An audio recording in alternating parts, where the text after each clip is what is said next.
labda tatizo si wewe, labda umevaa viatu visivyokufaa.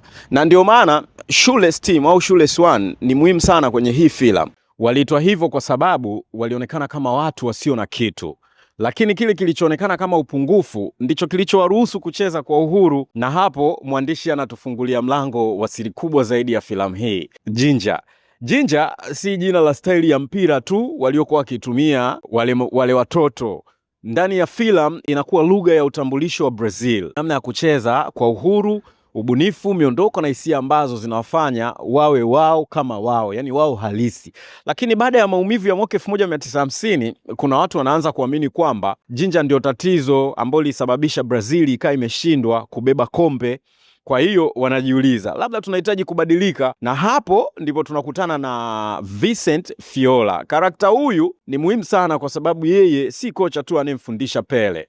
Fiola anawakilisha mfumo. Mwanzoni aliamini kwamba ili Brazil iweze kushindana inahitaji nidhamu, mpangilio na namna mpya ya kucheza. Hata Pele mwenyewe anaambiwa asicheze Ginger kwa sababu ni hatari, hasa kutokana na hali yake ya goti. Lakini kadri anavyoona uwezo wa vijana wake, kitu kinabadilika. Fiola anaanza kuelewa kwamba huenda tatizo halikuwa Ginger, huenda tatizo lilikuwa jinsi walivyokuwa wanaitumia. Na hii ndio tofauti kubwa sana. Kuna wakati mfumo unatakiwa kumfundisha mtu, lakini kuna wakati mfumo unatakiwa kujifunza kutoka kwa mtu, na Fiola anafika kwenye hatua hiyo.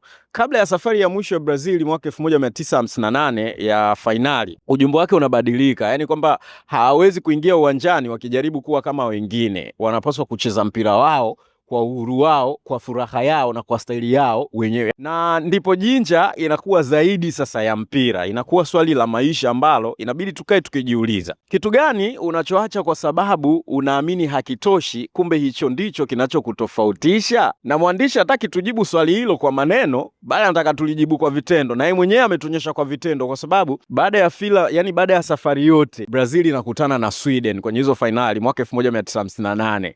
Pressure ipo, mashabiki wapo, Brazil iko ugenini, na Sweden pia ina confidence, yani full of confidence, kwa sababu Brazil imeingia kama underdog. So hapa filamu inatengeneza mazingira ambayo yanaweza kumfanya mtu asahau kabisa alichokuwa nacho, kwa sababu pressure inapoongezeka, mara nyingi tunaanza kucheza kwa hofu. Tunacheza tusipoteze, tunafanya maamuzi tusikosolewe, tunajaribu kuwafurahisha watu, na mwisho tunapoteza kitu muhimu zaidi. Lakini Brazil haikufika pale kwa bahati mbaya.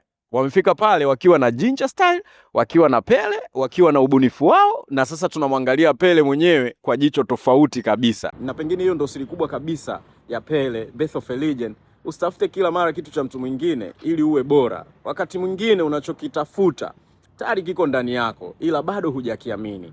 Kama umependa breakdown hii, follow TikTok, follow Instagram, na follow Facebook pia, Facebook page Movie Secret by Us, na usisahau kusubscribe na kuwasha kikengele kwa episodi zijazo kabisa, maana hapa sisi hatuangalii filamu ila tunazifungua. Asante, karibu.